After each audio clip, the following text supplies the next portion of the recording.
राधे राधे साथियों, मैं electro homeopath doctor RB. Goswami अपने ग्रुप के सभी चिकित्सक साथियों का और यूट्यूब पर सभी फॉलोअर्स का हार्दिक अभिनंदन करता हूं। साथियों, हमने एक ग्रुप में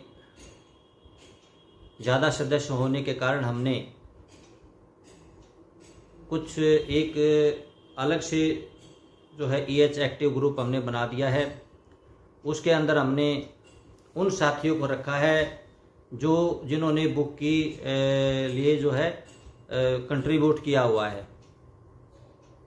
तो ये हमारी एक अपनी मैनेजमेंट है।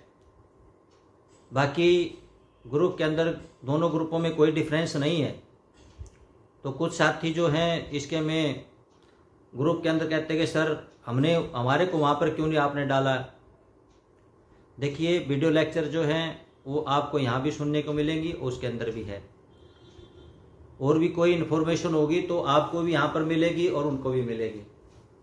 हाँ, यदि आप चाहते हैं कि हम भी उस EH एक्टिव ग्रुप में शामिल हों, तो साथियों फिर आप, क्योंकि वो ग्रुप जो है वहाँ पर जो बुकिंग करने वाले साथी है वो हैं, तो यदि आप भी बुक लेना चाहते हैं तो आपको भी उसके अंदर हमें रखना होगा। फिर तो आप जो है इस चीज़ को फील ना करें कि हमें वहाँ पर नहीं जो है शिफ्ट किया गया है। वहाँ पर केवल वो साथी हैं जिन्होंने अपनी बुक के लिए एडवांस जमा कराया हुआ है, और कोई दोनों ग्रुपों में डिफरेंस नहीं है। दोनों पर जो है ध्यान दिया जाएगा, आप अन्यथा ना सोचें। तो साथियों, आइए आज के हम अपने टॉपिक पर चलते हैं। जैसे कि आप जानते हैं कि गतांक वीडियो से हम पिछले कुछ वीडियो से जो है आई डिजीज पर चर्चा कर रहे हैं। हमने उसी श्रृंखला के अंतर्गत आज जो है कैटरेक्ट, जिसको मोतियाबिंद, सफ़ेद मोतिया भी कह देते हैं, लेंस आँख का एक स्पष्ट भाग होता है जो लाइट या इमेज को रेटिना पर क्लियर जो है दिखाने का काम करता है। लेकिन जब लेंस में धुंधलापन या क्लाउडी हो जाता है तो रेटिना पर जो जाने वाली लाइट है वो स्पष्ट रूप से उस लेंस के अंदर से नहीं गुजर पाती। क्यों? लेंस धुंधला हो जाता है, इसलिए वो लाइट उसके अंदर से साफ तरह से अंदर नहीं जा पाती, और जिसके कारण रेटिना के ऊपर जो है स्पष्ट इमेज नहीं बन पाती, जिसके कारण फिर धुंधलापन दिखाई देने लगता है। कोई भी चीज़ आप देखोगे वो ब्लंट दिखाई देगी, धुंधलापन दिखाई देगा, उसमें धुंधली दिखाई देगी, स्पष्ट क्लियर साफ नहीं दिखाई देगी। साथियों, दृष्टिबाधित होने के स्वरूप को ही मोतियाबिंद या सफ़ेद मोतिया कहते हैं या कैटरेक्ट कहते हैं। मोतियाबिंद से पीड़ित व्यक्ति को पढ़ने लिखने में, गाड़ी ड्राइव करने में काफ़ी परेशानियां होती हैं।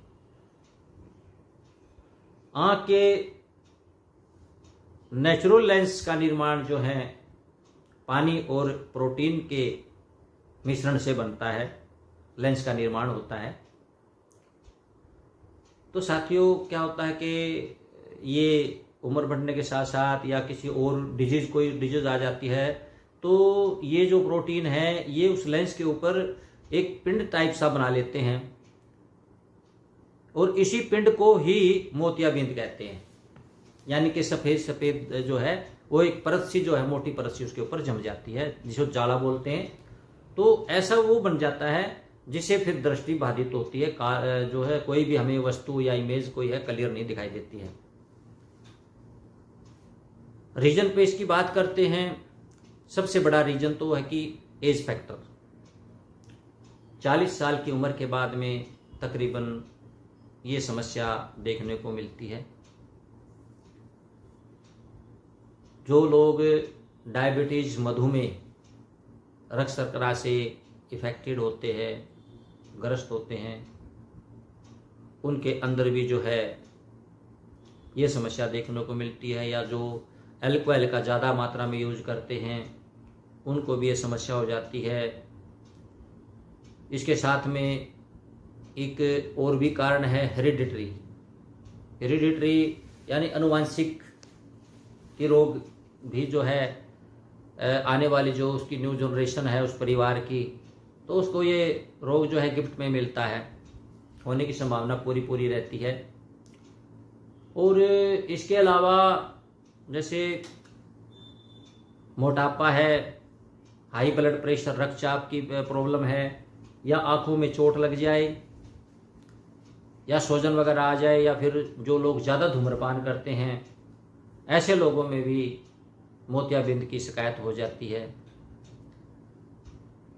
और जो लोग अंग्रेजी दवाओं में जैसे स्टीरॉयड टाइप की मेडिसिन्स होती हैं उसको लंबे समय तक यूज करते हैं, उसका लंबे समय तक प्रयोग करते हैं, जैसे हमारे पुराने जो लोग हैं वो कोई अस्थमा से पीड़ित है या कोई जो है अर्थराइटिस से पीड़ित है, तो ऐसे लोग जो है वो स्टीरॉयड का ज़्यादा प्रयोग करते हैं।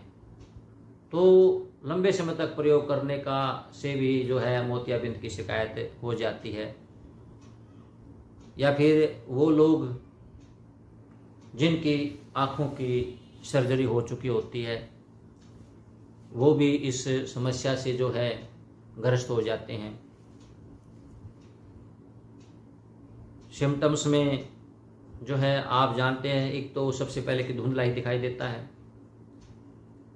वस्तु के दो स्वरूप दिखाई देते हैं, दो वस्तुएं दिखाई देती हैं।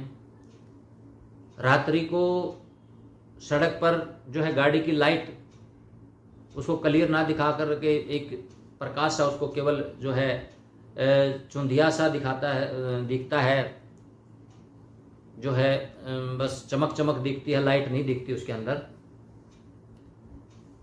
और अचानक जो है चश्मे का नंबर बदल जाना वो भी मोतियाबिंद की ही निशानी है।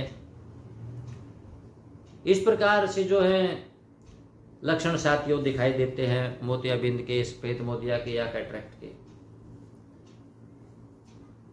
एलोपैथी में या किसी और औषधियों में साथियों इसका जो ट्रीटमेंट है वो ऑपरेशन है। तो हम इलेक्ट्रोहोम्योपैथी में क्या ट्रीटमेंट दे सकते हैं साथियों? जो इसके रीजन्स बताए हैं, कारण बताए हैं, उन कारणों को ढूंढते हुए, उन कारणों को दूर करते हुए यदि हम इलेक्ट्रोहोम्योपैथी में इसका ट्रीटमेंट दें तो हमें अच्छी खासी सफलता इसके अंदर मिलती है। हमने यहाँ पर जो है इंटरनली मेडिसिन जो है हमारी जो प्रचलित हमारे कंपोजिशन है बीपी और बीसी, C3 और C1 और S12। साथियों यहाँ पर हमने बीपी जो है 20 ड्रॉप ली है, बीसी की 10 ड्रॉप ली है, C3 की 10 ड्रॉप और C1 की जो है वो 5 ड्रॉप ली है। इन सब को साथियों एक 30 ml में डालना है और बाकी का उसके अंदर डिस्टिल वाटर भर लेना है। 10-10 बूंद दिन में 4 बार रोगी को दे। उसके बाद एक्सटर्नल यूज करने के लिए आई ड्रॉप बनाना है, उसमें A2, C5, S12 और BEG का प्रयोग हमने यहाँ पर किया है। D3 से 12-12 ड्रॉप लेकर के 12-12 ड्रॉप लेकर के जो है 27 ml रोज वाटर में डालना है। और ये मेडिसिन साथियों ध्यान रखना आंखों से संबंधित है। ये मेडिसिन वैसे तो किसी भी इलेक्ट्रोहोम्योपैथी में जो है RS की मेडिसिन नहीं होनी चाहिए और इनमें तो बिल्कुल भी नहीं होनी चाहिए, क्योंकि आंखों का मामला है, आंख डैमेज हो सकती हैं रेक्टिफाइड सिपरेट डालने से। तो रेक्टिफाइड सिपरेट वाली मेडिसिन इसके अंदर नहीं चलेगी।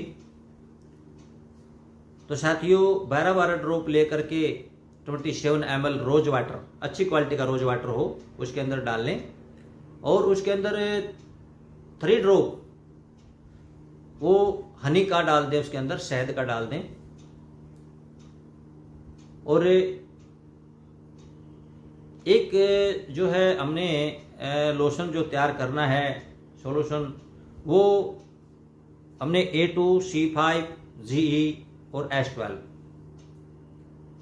तो साथियों इसको क्या करना है कि हमने 15-15 ड्रॉप D3 से लेना है और 30 ml की बोतल में डाल करके बाकी का डिस्टिल वाटर डालना है और 40 ड्रॉप जो है 1 लीटर पानी में डाल करके ठंडे पानी में उससे आंखों को वॉश करना है दिन में 3 बार। और उसके पश्चात में किसी भी कॉटन के फैब्रिक से पोंछ करके आंखों में ये आपने आई ड्रॉप डालना है। दिन में 3 बार या 4 बार डाल लें। तो साथियों यहाँ पर देखिए बीपी का हमने प्रयोग किया है। बीपी आप सब जानते हैं डाइजेस्टिव सिस्टम की मेडिसिन है, ब्लड को प्यूरिफायर भी करने वाली है, लिम्फ ब्लड को शुद्ध भी करने वाली है, सेल्स को जो है ऑक्सीजन पौष्टिक तत्व भी पहुंचाती है। जैसे बताया कि अभी जो लेंस है वो पानी के और प्रोटीन के मिश्रण से बनता है, तो वहां पर हम ये मेडिसिन इसलिए इसका यूज किया है। दूसरा BC है, इसके अंदर जो है ये एक नर्व सिस्टम की मेडिसिन है, नर्व सिस्टम को जो है ये स्ट्रॉन्ग बनाती है। यहाँ पर हमने इसलिए BC का प्रयोग किया है। C3 RBC WBC यानी कि जो है सेल्स की मेडिसिन है, कनेक्टिव सेल की मेडिसिन है। तो यहाँ पर हमने C3 का प्रयोग किया है और C1 टिश्यूज की रेमेडीज है जो हमारे जो उसके अंदर प्रोटीन का जो एक पिंड सा बन चुका है लेंस के ऊपर, तो उसको ये रिड्यूस करने में हमारी काफ़ी हेल्प करेगी C1। तो इस प्रकार से हमने जो है पहले कंपोजिशन में इन मेडिसिनों को लिया है। और इसी प्रकार है, आप जानते हैं कि दूसरी भी जो है हमारी आई ड्रॉप है, H12 जो है हमारी आंखों की औषधि है, और A2 जो है ब्लड के सर्कुलेशन को सर्कुलेट करती है, और C5 जो है वो भी टिश्यू की मेडिसिन है, और ब्लू इलेक्ट्रिसिटी ये ब्लड की मेडिसिन है जो प्रॉपर जो है ब्लड को चलायमान रखती है, सर्कुलेट करती है। ग्रीन इलेक्ट्रिसिटी और C5 का दोनों का एक ही सेम काम है, ये एंटीसेप्टिक है और जाले को कम करने का जो है ये काम करती है यहाँ पर। तो साथियों इस प्रकार से जो है हम इलेक्ट्रोहोम्योपैथी में कैटरेक्स डिजीज का जो है ट्रीटमेंट कर सकते हैं, और अच्छी खासी इसके अंदर जो है रीजन्स को जो है, जो भी रीजन्स है इससे रिस्पॉन्सिबल रीजन है उसको दूर करते हुए हम इस पे अच्छी खासी सफलता प्राप्त कर सकते हैं। साथियों इसी के साथ ही आज का हमारा ये वीडियो लेक्चर यहाँ पर कंप्लीट होता है।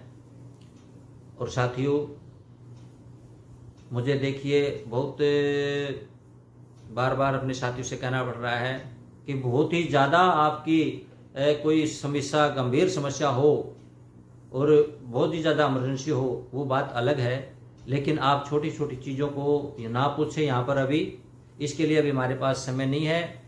आपने अगर नॉलेज बढ़ाना है तो हमारे जो वीडियो आते हैं उसको देखते रहिए आप, और जो पिछले वीडियो है उनको देखते रहिए आप।